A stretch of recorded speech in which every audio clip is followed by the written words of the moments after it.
New arrival mga boss dito kay Japan Portal. Location pala ni Japan Portal Ogong Valenzuela City, along Mindanao Avenue Extension. Kung iwiwis nyo siya, nasa ano lang siya sa or Google Map Japan Portal, pin nyo lang sa Waze or Google Map Japan Portal. Pinarello Marble mga boss, yung nga palang ano niya, brand.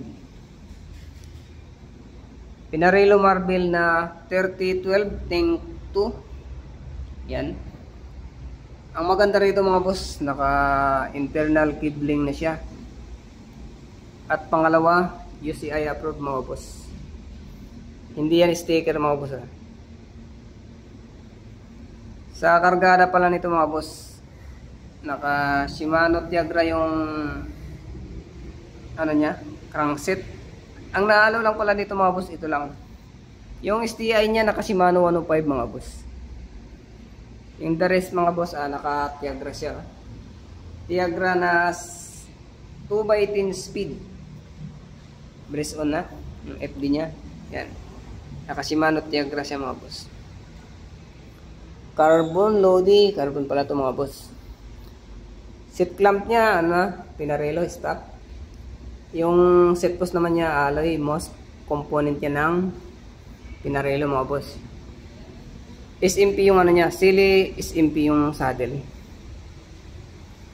Sa headset niya mga boss, naka Pinarello na rin, stock na. Sa steam niya, most component na rin ng ano niyan, Pinarello, pati yung drop bar niya mga boss.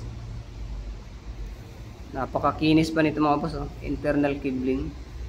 Ganda ng forma. Yan yung itsura niyan mga boss.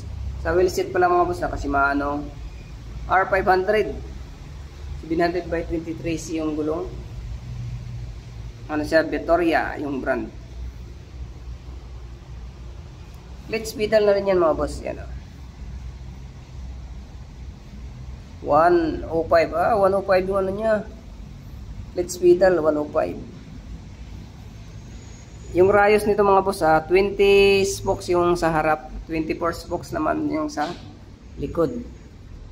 R500 na yung hub niya mga boss. 2x10 speed. Napakaganda mga boss. Sa size pala, wag natin kalimutan yan. Nakalagay na sa frame mga boss. 53, 530 mm. Sa centimeter, 53 cm. Yan yung mga boss. Yung 53 na yun mga boss, ito yun. Top tube niya. Yung seat tube niya siguro nasa mga ano siya, for 54. Sa size pala, sa presyo nito mga boss, hindi pala size, sa presyo, 39,000, may bawas pa. Murang-mura na mga boss. May carbon ka na, tapos Pinarello pa. Paunahan na lang dito mga boss, napakaganda. Carbon na, napakakinis pa.